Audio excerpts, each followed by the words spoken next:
নমস্কাৰ বন্ধু আৰু বান্ধৱীসকল, আপোনালোকক সকলোকে পুনৰবাৰ আকৌ এবাৰ স্বাগতম জনাইছোঁ মোৰ চেনেলত। তো বন্ধুসকল, আপোনালোকক মই এই ভিডিঅ'ত জনাই দিম একচুৱেলি আপোনালোকে লিখা পঢ়া কৰাৰ পাছত আপোনালোকে চাকৰিৰ সন্ধানত হয়তো ঘূৰি ফুৰি থাকে। বহু সময়ত বহুতো ভেকেঞ্চি ওলায়, সেই ভেকেঞ্চিত আপোনালোকে চাকৰিৰ কাৰণে এপ্লিকেশ্যন ফৰ্ম ভৰি দিয়ে।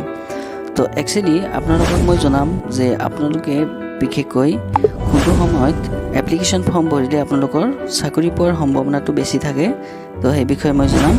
আপোনালোকৰ চাকৰি পোৱাৰ প্ৰথমতে বেষ্ট সময়টো আপোনালোকৰ হৈছে লিখা পঢ়া কৰি থকা অৱস্থাত। যেতিয়া নেকি কোনো এটা চাকৰিৰ ভেকেঞ্চি ওলায়, আপুনি দেখা পায় যে চাকৰিৰ বিজ্ঞাপন ওলাইছে, ঠিক সেইটো সময়ত আপোনালোকে চাকৰিৰ কাৰণে ট্ৰাই কৰি থাকিব লাগে। যেতিয়া আপোনাৰ লিখা পঢ়াটো আপোনাৰ সমাপ্তি হ'ব, তাৰ পাছত আপোনালোকে বিভিন্নজনে বিভিন্ন কামত ব্যস্ততাৰ মাজত থাকে। তো সেইটো সময়ত আপোনালোকে চাকৰিৰ কাৰণে বিশেষকৈ সিমানখিনি গুৰুত্ব দিব নোৱাৰে আৰু সিমানখিনি নিজকে প্ৰিপেৰেশ্যন কৰি তুলিব নোৱাৰে।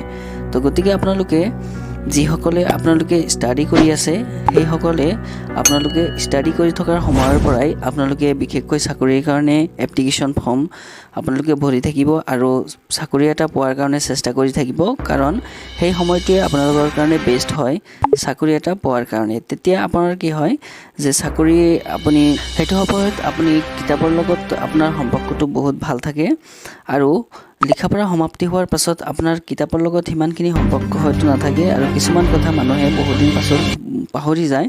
তো কিছুমান বস্তু আপুনি পঢ়ি থকা সময়ত যদি আপুনি ইণ্টাৰভিউত বহিব যায়, তেতিয়া আপোনাৰ বহুতকেইটা বস্তু হয়তো আপোনাৰ মনত পৰে আৰু আপোনাৰ ইণ্টাৰভিউ ভাল হয়। আৰু যিসকলে লিখা পঢ়া সমাপ্তি কৰি চাকৰিৰ কাৰণে ঘূৰি ফুৰি থাকে, সেইসকলে চাকৰিটো নোপোৱাৰ এটাই কাৰণ, বহু সময়ত আপোনালোকে বহুতো বস্তু পাহৰি যায়। নানান ব্যস্ততাৰ মাজত থাকি আপোনালোকে বহুত বস্তু হয়তো পাহৰি যায়।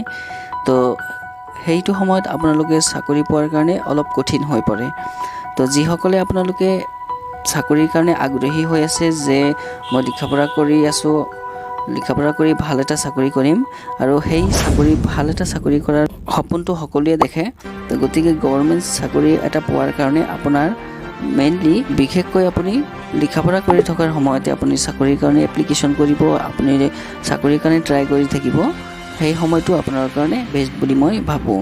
তাৰ পাছত যদি আপুনি ট্ৰাই কৰি থাকে, তেতিয়াহ'লে কিন্তু আপোনাৰ সিমানখিনি আপুনি চাকৰিৰ কাৰণে নিজকে সাজু কৰি তুলিব নোৱাৰে। তো মেইনলি মই এইকাৰণে আপোনালোকক কৈছোঁ যে আজিকালি বহুতো এটা কম্পিটিশ্যনৰ যুগ হৈ আহিছে। কম্পিটিশ্যনটো বহুত হৈ পৰিছে। দিনক দিনে শিক্ষিতৰ হাৰটো বহুত পৰিমাণে বাঢ়ি গৈ আছে আৰু আমাৰ নিবনুৱাৰ সমস্যাটো অনবৰত বাঢ়ি গৈ আছে। গতিকে আশা কৰিছোঁ ভিডিঅ'টো আপোনালোকে নিশ্চয় ভাল পাইছে। ভিডিঅ'টো যদি ভাল লাগি থাকে, ভিডিঅ'টোত এটা লাইক মাৰি দিব আৰু যিকোনো গভৰ্ণমেণ্ট চাকৰি ৰিলেটেড ভিডিঅ' প্ৰথমতে পোৱাৰ কাৰণে মোৰ চেনেলটো ছাবস্ক্ৰাইব কৰি ৰাখিব আৰু আপোনাৰ বন্ধু আৰু বান্ধৱীসকলৰ লগত ভিডিঅ'টো যিমান পাৰে শ্বেয়াৰ কৰি দিয়ক।